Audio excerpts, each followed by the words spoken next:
J'éprouve pour l'Europe une passion profonde, un amour contrarié par l'épuisante ronde des Cassandres, éternel pourvoyeur de leçons, annonçant sans répit le retour des nations.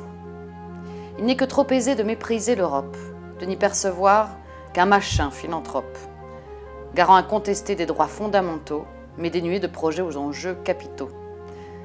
Dans une Europe unie aux cultures diverses, il faut des créateurs encourager l'adresse. Mais la loi du marché s'impose à nos auteurs et laisse le champ libre à tous les blockbusters. Car Bruxelles préfère une Europe passoire, où tout est importé à un prix dérisoire, au paradis perdu des emplois protégés que des États puissants avaient aménagés.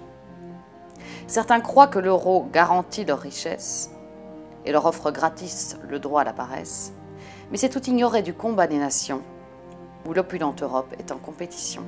Ainsi nous dérivons sur la galère Europe, sans but et sans savoir où le courant nous porte.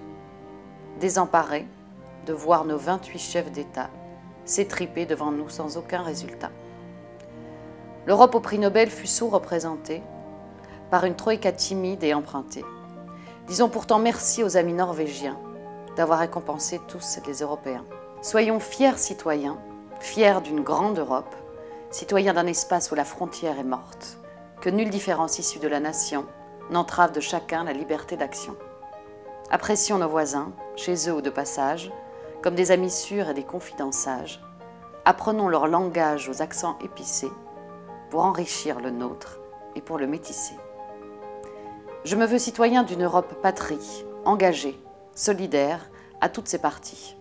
Je veux de l'Europe chaque langue parlée, car toute est maternelle et nous offre son lait.